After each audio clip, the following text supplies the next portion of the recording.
Hello students, now today we are going to start very important topic, name is length of open belt drive. So student, open belt drive के लिए हम length के फॉर्मूले का derivations यहाँ पर करेंगे. सो डेरिवेशन करने के लिए जैसे कि आपको ये अरेंजमेंट दिखाई दे रहा है, ये अरेंजमेंट है ओपन बेल्ट ड्राइव. अब जैसे कि स्टूडेंट जानते हो open belt drive that means यहाँ पर जो पुली है आपका ड्राइवर पुली और एक है आपका ड्रिवन पुली. तो ड्राइवर पुली से ड्रिवन पुली की ओर जो पावर का ट्रांसमिशन होगा वो ओपन अरेंजमेंट में होगा. ओपन अरेंजमेंट दैट मीन्स इनका अगर डायरेक्शंस की बात करें कि जब आपका ड्राइविंग पुली रोटेट करता है क्लॉकवाइज डायरेक्शन में तो आपका जो ड्रिवन पुली है वो भी क्लॉकवाइज डायरेक्शन में रोटेट करेगी. और उसी के साथ यहाँ पे आप देख रहे हो कि आपके पुली से मतलब ये ड्राइविंग पुली से ड्रिवन पुली की ओर जो पावर का ट्रांसमिशन होगा उसके लिए जो सोर्स का यूज़ करते हैं वो हमारा है बेल्ट. अब हमारा जो मेन एम है हमें लेंथ फाइंड करना है इस पूरे अरेंजमेंट की. अब लेंथ फाइंड करना है दैट मीन्स कि आप देख पा रहे हो एक तो G है, ये है J है, ये E है. अब ये जो लेंथ कवर है ये किसके लिए है? ये लेंथ कवर है ओपन पुली के लिए, मतलब ये ड्राइविंग पुली के लिए है. और ये जो आप देख रहे हो F, K और H ये जो लेंथ कवर है वो ड्रिवन पुली के लिए है. और उसके साथ यहाँ पर एक होगा इनकमिंग और एक होगा आउटगोइंग. जैसे कि आप जानते हो कि इसका डायरेक्शन क्या है क्लॉकवाइज डायरेक्शन में, तो ये जो ड्रिवन पुली है ये भी क्लॉकवाइज डायरेक्शन में रोटेट करती है. तो हमें क्या करना है G पॉइंट से लेकर G से J से E से F से K से H और S से G, मतलब इतनी लेंथ का हमें डेरिवेशन फाइंड करना है. अब सबसे इम्पॉर्टेंट चीज़ कि जो लेंथ है बेल्ट की, ठीक है, इसका डेरिवेशन फाइंड करेंगे उससे पहले यहाँ पर हम कुछ ट्रिग्नोमेट्री का यूज़ करते हैं. तो इसमें ट्रिग्नोमेट्री इस तरह है कि ये आप देख रहे हो O1 ये इसका सेंटर पॉइंट है ड्राइवर पुली का और O2 ये इसका सेंटर पॉइंट है किसका? ड्रिवन पुली का. अब मैं क्या करता हूँ O2 पॉइंट से एक परपेंडिकुलर O2 पॉइंट से एक पैरेलल लाइन ड्रॉ करूँगा जो किसके ये के पैरेलल होगी और O1 E के क्या होगी? परपेंडिकुलर होगी. तो देखिए मैंने O1 से O2 ये जो सेंटर पॉइंट है ड्रिवन का O2 से आपके O1 E पर एक परपेंडिकुलर लाइन ड्रॉ की. ये लाइन मैंने परपेंडिकुलर लाइन ड्रॉ की तो उसको मैं नेमिंग कर देता हूँ. सपोज लेटस कि ये जो पॉइंट है जिसको मैंने बोल दिया M, ठीक है. और उसके साथ मैं ये भी बताना चाहता हूँ कि J से लेकर E तक और J से लेकर G तक आप अगर इसको सेंटर पॉइंट मानते हो तो देखिए ये इस पॉइंट से लेकर यहाँ तक ये आपका टोटल ये रेफरेंस लाइन. अब आप देख पा रहे हो कि E और G, अब मैंने मान लिया कि ये जो है आपका J से लेकर E तक आर्क लेंथ, तो ये आप देख पा रहे हो कि ये कितना है आपका, ये है 90 डिग्री. कितना है ये? 90 डिग्री. और मैं कंसिडर करता हूँ कि इसका एंगल ऑफ कांटेक्ट ये कितना है? अल्फ़ा है. अगर इसका अल्फ़ा है और मैं ये भी कंसिडर करता हूँ कि ये एंगल भी कितना है? अल्फ़ा है. तो आप देख पा रहे हो कि ये कितना है आपका? अल्फ़ा. ये है आपका अल्फ़ा. सिमिलरली इस केस में भी आप देखते हो यहाँ पर भी आप अगर इसको थोड़ा सा तो ये एंगल भी मैंने अल्फ़ा कंसीडर किया और ये एंगल भी मैंने क्या कंसीडर किया? अल्फ़ा कंसीडर किया, ठीक है. और जो अभी मैंने O2 पॉइंट से एक परपेंडिकुलर लाइन ड्रॉ की O1 E पर, तो मैंने मान लिया कि ये एंगल भी कितना है? अल्फ़ा है. कितना है? अल्फ़ा है. अब मैं यहाँ पर क्या करूँगा? ट्रिग्नोमेट्री का यूज़ करूँगा और ट्रिग्नोमेट्री की हेल्प से हम लेंथ ओपन बेल्ट ड्राइव का जो लेंथ है उसका डेरिवेशन यहाँ पर करते हैं. तो सबसे पहले हम बात करते हैं आपके आर्क JE, आर्क JE. अब ये आर्क J से लेकर E तक, तो J से लेकर E तक आप यहाँ पे आप देख सकते हो कैसे कि चूँकि ये यहाँ से लेकर यहाँ तक कितना है? 90 डिग्री. 90 और ये कितना है एंगल अल्फ़ा, तो आर्क इक्वल टू कितना हो गया आर्क, तो ये आर्क कितना हो जाएगा, ये हो गया आपका 90 और प्लस अल्फ़ा, तो 90 को हम ऐसा लिख सकते हैं π/2 प्लस अल्फ़ा, लिख सकते हैं ऐसा π/2 प्लस अल्फ़ा। तो क्योंकि आर्क इक्वल टू कितना हो गया, आर्क इक्वल टू हो गया ये आपका, ये यहाँ से यहाँ तक का एंगल, तो π/2 प्लस अल्फ़ा, और चूँकि ये तो हो गया एंगल, और इनटू रेडियस कितनी हो जाएगी, क्योंकि ये रेडियस कितनी है इस पुली के लिए, रेडियस कितनी होगी, ये आपकी R1। क्लियर, तो ये किसके लिए हो गया, आर जेई के लिए हो गया। अब अगर मैं बात करता हूँ आर जी जे ई, तो ये कितना हो जाएगा 2 टाइम्स π/2 प्लस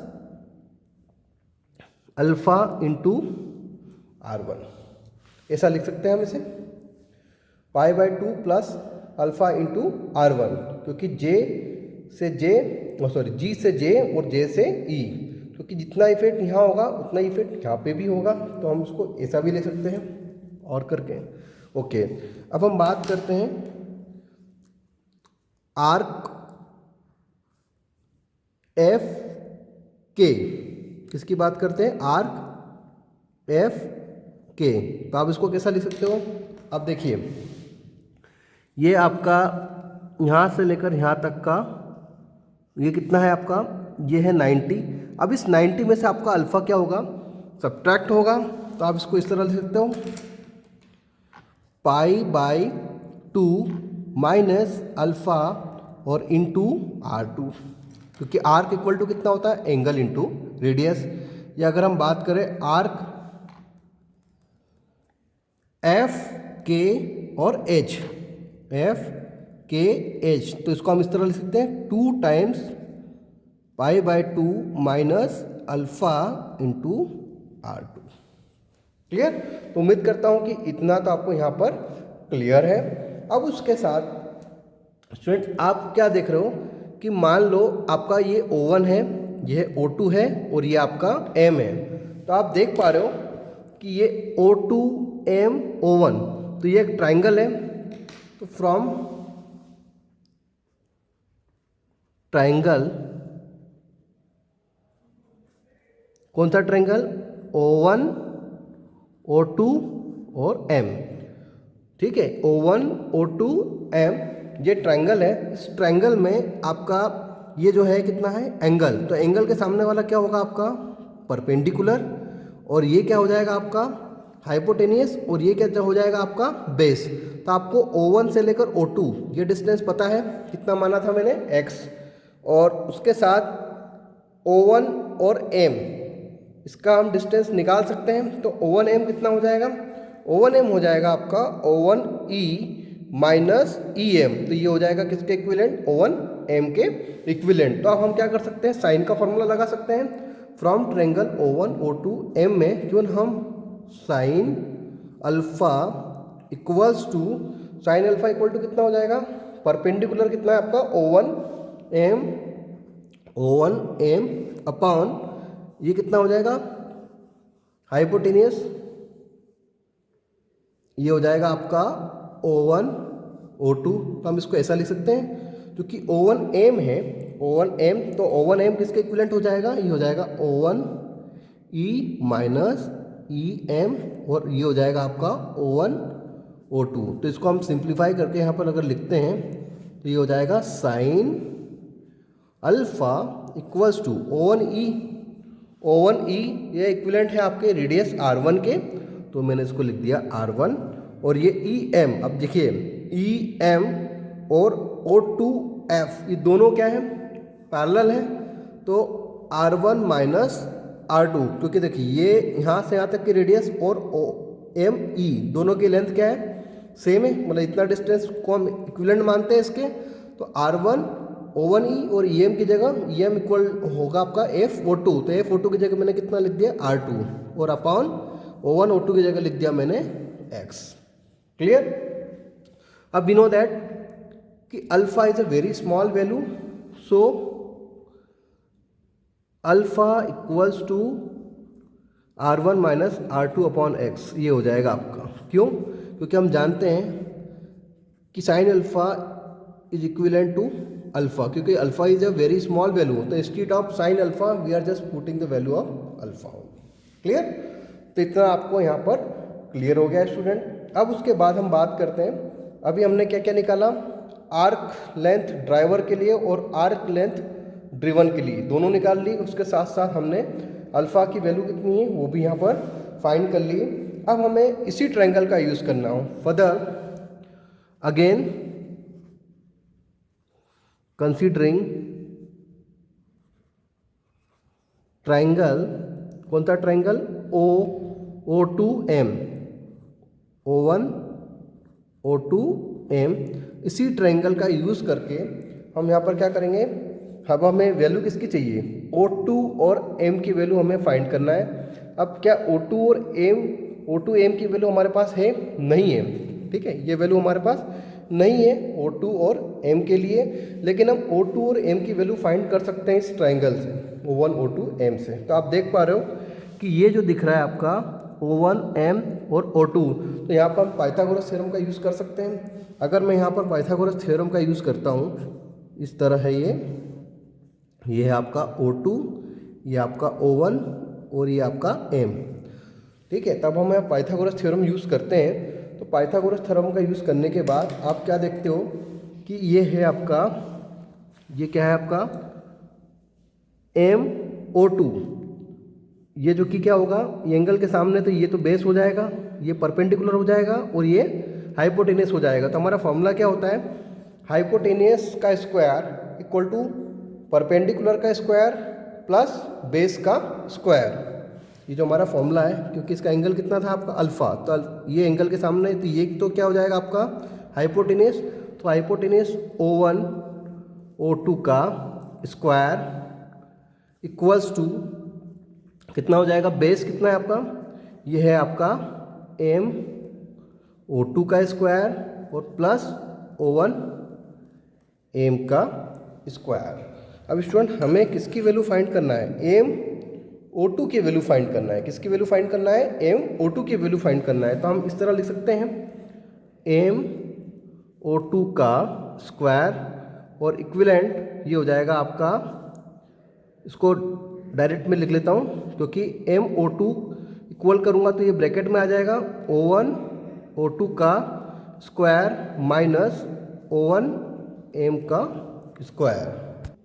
तो स्टूडेंट उम्मीद करता हूँ कि ये आपको समझ में आया है, क्योंकि हमने यहाँ पर पाइथागोरस थ्योरम का यूज़ किया। पाइथागोरस थ्योरम से हमको जो वैल्यू निकालनी है, कौन सी वैल्यू निकालनी है, MO2 की वैल्यू फाइंड करनी है। तो MO2 की वैल्यू फाइंड करने के लिए हम क्या करेंगे, O1 O2 square minus O1 M का स्क्वायर, और जब हम इसका रूट को हटाएंगे, ये मतलब स्क्वायर को हटाएंगे तो रूट में आ जाएगा, तो इस तरह लिख देंगे इसको। अब चूंकि आप देख रहे हो MO2, स्टूडेंट MO2 ये किसके इक्विवेलेंट है, EF के इक्विवेलेंट है। किसके इक्विवेलेंट है, EF के इक्विवेलेंट है। तो देखिए ये हो जाएगा EF लिखो या MO2 लिखो, दोनों एक ही बात है। अब अगर हम इसकी बात करते हैं O1 O2, तो O1 O2 के लिए तो हमारे पास क्या था, O1 से लेकर O2 तक की डिस्टेंस कितनी थी, x।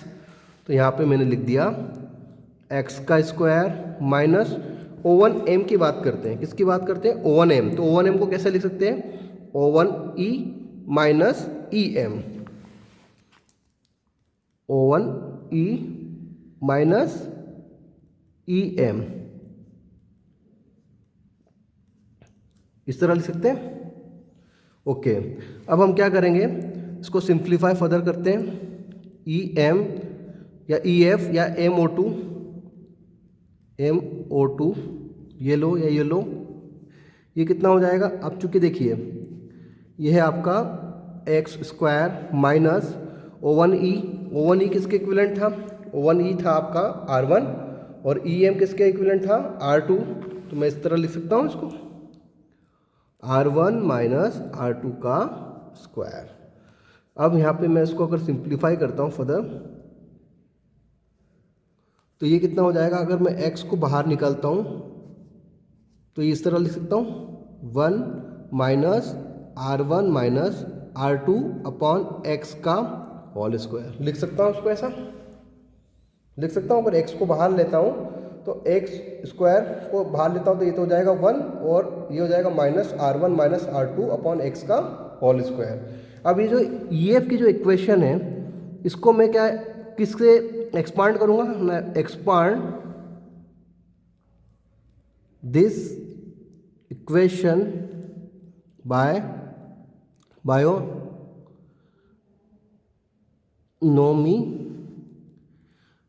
थ्योरम।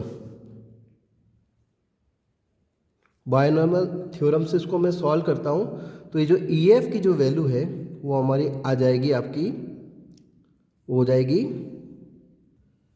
सो इसको बायोनोमियल थ्योरम से अगर सॉल्व करते हैं स्टूडेंट, तो आपने 11th-12th में बायोनोमियल थ्योरम पढ़ रखी है, तो मैं इसको डायरेक्ट लिख देता हूँ। ये हो जाएगा आपका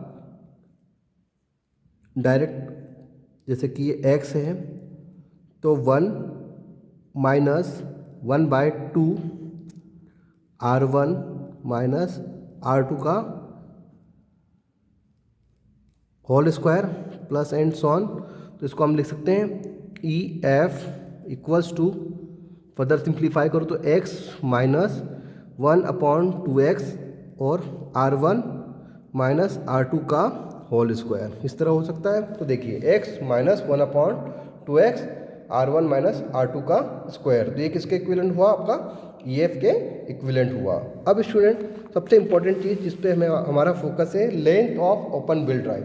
तो length of open belt drive में आपके पास क्या क्या चीज़ होना चाहिए कि G से लेकर E तक की लेंथ, फिर E से लेकर F तक की लेंथ, और F से लेकर H तक की लेंथ, और H से लेकर G तक की लेंथ। जैसे कि स्टूडेंट मैंने आपको बताया है कि जो आर्क JE है ये कितना है, 2 टाइम्स JE प्लस JG, ठीक है, JE प्लस JG या इक्वल टू, ऐसा कर सकते हो arc GJE equals to 2 times π/2 plus alpha into r1। और सिमिलरली अगर इसके लिए करता हूँ तो आर्क FKH तो 2 times π/2 minus alpha into r2। Clear.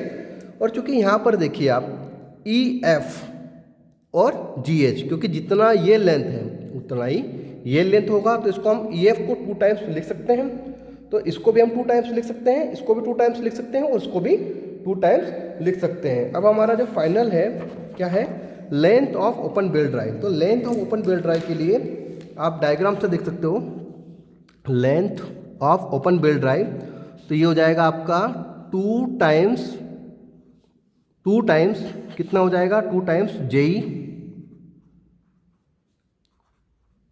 2 times JE arc plus EF, आप EF और प्लस GH दोनों को ऐड करते हो, EF किसके इक्विवेलेंट है, GH के, तो 2 टाइम्स हो गया EF, और प्लस R कितना हो जाएगा FK, तो FK π/2 minus alpha into R2, इस तरह हो जाएगा।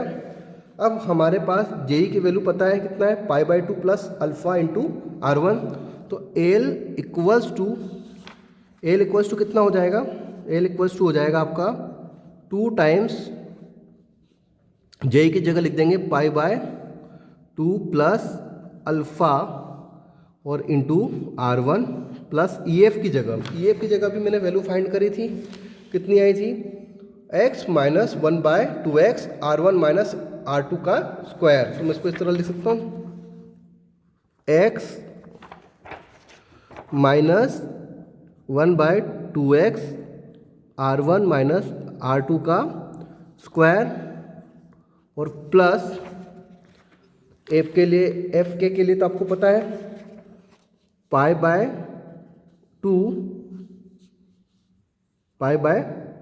ये आर्क था, अब मैं यहाँ पे लिखता हूँ π/2 माइनस अल्फा इंटू R2, ठीक है, ये आर्क था, इसको फिर यहाँ पे लिख रहे हैं हम। क्लियर, इससे आपको कंफ्यूज नहीं होना, क्योंकि मैंने डायरेक्ट लिख दिया था, क्योंकि ये जैसे ये JE आर्क वैसे FK आर्क, और 2 टाइम्स है, अब इसकी वैल्यू मैंने यहाँ पर लिखी है, ठीक है, यही चीज़। अब इसको हम फर्दर सिंप्लीफाई करते हैं, तो सिंप्लीफाई करेंगे तो देखिए आप L इक्वल्स टू, अगर 2 का मल्टीप्लाई मैं इधर करता हूँ तो कितना हो जाएगा, 2π/2 प्लस 2 अल्फ़ा, ये तो हो जाएगा R1, और ये हो जाएगा आपका 2 अल्फ़ा R1 प्लस 2x, फिर इसका मल्टीप्लाई इधर करेंगे तो ये तो हो जाएगा आपका 2 का मल्टीप्लाई इधर, तो ये होगा आपका x और ये हो जाएगा R1 माइनस R2 का स्क्वायर प्लस इसका मल्टीप्लाई इधर करेंगे तो ये कितना हो जाएगा 2 into pi by 2 minus 2 into कितना हो जाएगा, ये भी R2, इसको एक यहाँ पे लिख लेता हूँ, 2 इंटू पाई बाय 2 और मल्टीप्लाई किसका R2 से होगा तो ये हो गया R2 और माइनस 2 इंटू कितना हो जाएगा R2 और ये आपका अल्फ़ा हो गया। अब इसको आप देखिए यहाँ पे L इक्वल्स टू 2 से 2 कैंसिल, तो आप देखिए यहाँ पर ये 2 से 2 कैंसिल हो गया तो आपका कितना हो गया पाई R1 plus 2 alpha R1 plus 2x minus 1 by x R1 minus R2 का स्क्वायर, 2 से 2 कैंसिल, पाई R2 minus 2 R2 alpha. Clear. अब देखिए कौन कौन सी टर्म्स आपको यहाँ पर एक जैसी दिख रही है, पाई R1 और पाई R2, तो मैं इसको इस तरह लिख सकता हूँ। इसको लिखने के लिए L इक्वल्स टू पाई, ये हो जाएगा R1 प्लस R2 और प्लस, अब देखिए यहाँ पे 2 अल्फ़ा R1 और 2 अल्फ़ा R2, तो इसको लिख सकता हूँ 2 alpha R1 minus R2 plus 2x minus, direct लिख सकता हूँ R1 माइनस R2 का होल स्क्वायर और अपॉन x। अब यहाँ पर आपको क्या दिख रही है, एक वैल्यू है आपकी अल्फ़ा। अब चूंकि अल्फ़ा की वैल्यू हम यहाँ पे फाइंड कर चुके हैं, कितनी थी R1 minus R2 upon x, तो इंस्टीट्यूट ऑफ दिस मैं यहाँ पे लिख सकता हूँ L equals to pi R1 plus R2 plus 2 into R1 minus R2 upon x into R1 minus R2 plus 2x minus R1 minus R2 का square upon x। अब आप क्या देख रहे हो कि ये टर्म्स और ये टर्म्स दोनों क्या है, सेम है, तो आप इसको फर्दर सिंप्लीफाई कर सकते हो। पाई ये तो हो जाएगा आपका R1 प्लस R2 प्लस ये हो जाएगा 2 R1 माइनस R2 का होल स्क्वायर, क्योंकि R1 और R2 दोनों सेम है, तो ये इसका होल स्क्वायर हो जाएगा अपॉन x और ये हो जाएगा plus 2x minus R1 minus R2 का होल स्क्वायर बाय x। तो आप देखिए स्टूडेंट कि ये टर्म्स 2, ये पॉजिटिव है ये नेगेटिव है, तो 2 में से 2 R1 माइनस R2 का होल स्क्वायर अपॉन x और माइनस R1 माइनस R2 का होल स्क्वायर अपॉन x, तो सब्ट्रैक्ट हो जाएगा। तो आपकी जो इक्वेशन होगी फाइनली वो किस तरह हो जाएगी, L equals to pi R1 plus R2 plus 2x को मैं पहले आगे लिख लेता हूँ यहाँ पे, और प्लस 2 में से R1 माइनस R2 का स्क्वायर अपॉन x और R1 माइनस R2 का स्क्वायर अपॉन x, तो ये सब्ट्रैक्शन होगा तो ये कितना हो जाएगा R1 minus R2 upon x, ये हो गया आपका। तो इस तरह ये आपका length of open belt drive का डेरिवेशन यहाँ पर कंप्लीट हो गया है। तो उम्मीद करता हूँ कि आपको अच्छे से क्लियर हो गया है। ठीक है, तो हमें क्या करना पड़ रहा, हमें ओपन बेल्ट ड्राइव लेंथ के लिए G से लेकर E का आर्क लेंथ, फिर E से लेकर F तक की लेंथ जो कि हॉरिजॉन्टल लेंथ है, हॉरिजॉन्टल या इंक्लाइन टाइप है, मतलब E से लेकर F तक, फिर F से लेकर H आर्क ड्रिवन पुली की जो लेंथ है, और फिर H से लेकर G की लेंथ। तो टोटल लेंथ का हमने डेरिवेशन फाइंड किया, तो ये लेंथ आ गई हमारी पाई R1 plus R2 2x plus R1 minus R2 का होल स्क्वायर अपॉन x। तो इस तरह ये आपका डेरिवेशंस कंप्लीट हो गया है। तो thank you for watching this video.